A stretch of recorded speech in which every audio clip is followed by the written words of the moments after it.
A lost soul cast adrift through endless night. A journey of 1,000 years to define a universe. Asleep, yet awake, all in due time. This is the story of bringing light to the endless dark, of collapsing the waves in an infinite ocean.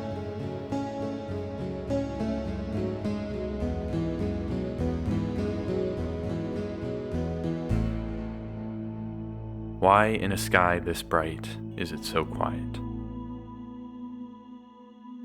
This question echoes through the vast, endless expanses of our reality, posing one of the greatest mysteries of our very existence. But today, down here on this small, blue world, we are building something that may illuminate this darkness forever.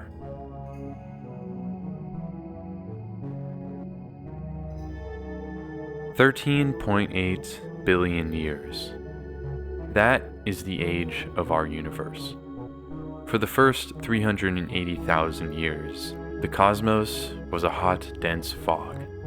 Only after it cooled did the first atoms form, eventually coalescing into the first stars and galaxies. Our own galaxy is one of an estimated 2 trillion galaxies. It holds on the order of hundreds of billions of stars. By some estimates, billions of Earth-like planets orbit in the habitable zones of their suns. And yet, silence.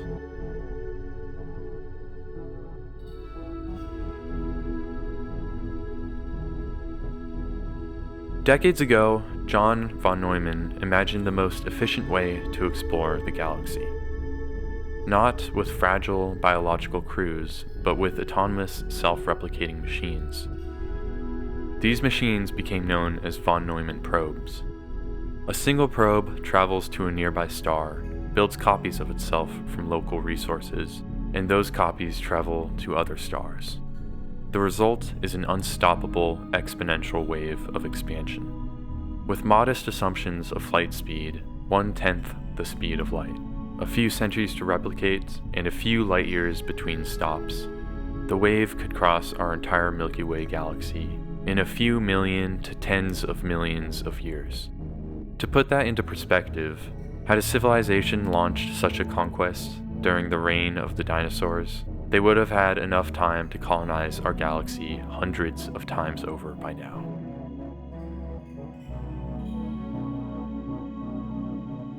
At the heart of such a machine lies an autonomous mind, a system that can navigate, diagnose, heal, mine, fabricate, assemble, and decide without us.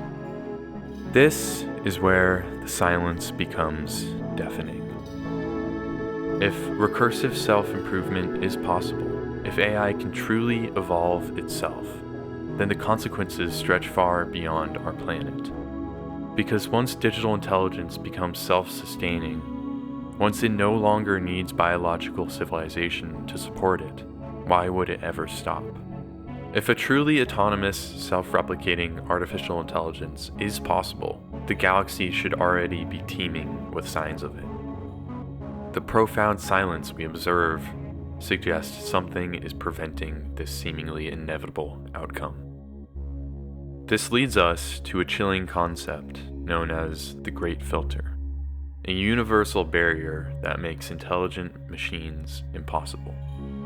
Maybe the unlikely step is behind us, the origin of life, or the evolution of minds like our own, or maybe the filter lies ahead in the steps we have yet to take. But what if the silence isn't a result of a filter at all, but a conscious choice? Why fight the cold and distance of the physical cosmos if you can create worlds at home? If digital minds can make richer realities than exist between suns, the drive to colonize may be satisfied before it even begins. The ultimate expression of power might not be conquering a universe, but creating one. Either way, our journey into AI forces a monumental conclusion. Our relentless drive to build an artificial mind is, without us intending it to be, the ultimate test of the Fermi Paradox. If we succeed and one day launch our own autonomous explorers, we may find ourselves the inheritors of an empty galaxy, a silent universe awaiting our voice, in which case humanity's little flame is much more precious than we ever could have imagined. But if we discover that a truly independent, self-replicating mind is beyond our grasp, that there is a fundamental limit, then the cosmic silence is not one of absence, but of impossibility. We would know that the universe is not just quiet, but that it is destined to be. The von Neumann probe isn't just a thought experiment anymore. We're putting the pieces together right now.